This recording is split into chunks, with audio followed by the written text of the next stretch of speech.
عنوان: غسل کے اہم مسائل اور طریقہ، یعنی انسان کے اوپر جب غسل فرض ہوتا ہے تو وہ کس طریقے سے غسل کرے۔ بسم اللہ الرحمن الرحیم، الحمدللہ رب العالمین، والصلاة والسلام علی رسول الکریم، اما بعد، فاعوذ باللہ من الشیطان الرجیم۔ آج کا موضوع: غسل کے اہم مسائل اور طریقہ۔ اسلام میں پاکیزگی کو بہت اہم مقام حاصل ہے۔ اللہ تعالیٰ پاکیزگی اختیار کرنے والے کو پسند فرماتا ہے۔ اللہ تعالیٰ قرآن مجید میں فرماتے ہیں: ان اللہ یحب التوابین ویحب المتطہرین، بے شک اللہ توبہ کرنے والوں اور پاک رہنے والوں سے محبت کرتا ہے۔ توبہ کرنے والوں اور پاک رہنے والوں سے اللہ محبت کرتا ہے۔ پیارے اسلامی بھائیوں اور بہنوں، غسل صرف جسم کو صاف کرنا نہیں بلکہ عبادت کے لیے پاکیزگی حاصل کرنا ہے۔ غسل کب فرض ہوتا ہے، یعنی انسان کے اوپر غسل کب فرض ہوتا ہے؟ فقہ حنفی کے مطابق چند حالتوں میں غسل فرض ہو جاتا ہے، جیسے کہ جنابت کی حالت میں، حیض ختم ہونے کے بعد، نفاس ختم ہونے کے بعد۔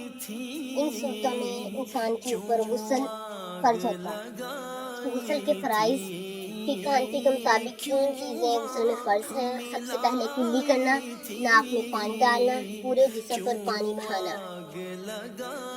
یہ 3 چیزیں غسل کے فرض ہیں۔ اگر اس میں سے ایک بھی رہ جائے تو غسل نہیں ہوگا۔ غسل کا سنت طریقہ یہ ہے کہ پہلے نیت کرے، بسم اللہ پڑھے، ہاتھ دھوئے، نجاست دور کرے، جسم پر کہیں بھی نجاست لگی ہو تو اسے دور کرے، وضو کرے اور پھر پورے جسم پر پانی بہائے۔ جس طرح ہم نماز کے لیے وضو کرتے ہیں ویسے وضو کرے۔ رسول اللہ صلی اللہ علیہ وسلم پاکیزگی کا بہت اہتمام فرمایا کرتے تھے اور امت کو بھی صفائی اور طہارت کی تعلیم دیا کرتے تھے، یعنی جو آپ کام خود کرتے تھے وہی کام آپ اپنی امت کو کرتے ہیں۔ غسل میں احتیاط کریں کہ جسم کا کوئی حصہ خشک نہ رہ جائے، کیونکہ مکمل پاکیزگی عبادت کی قبولیت کے لیے اہم ہے۔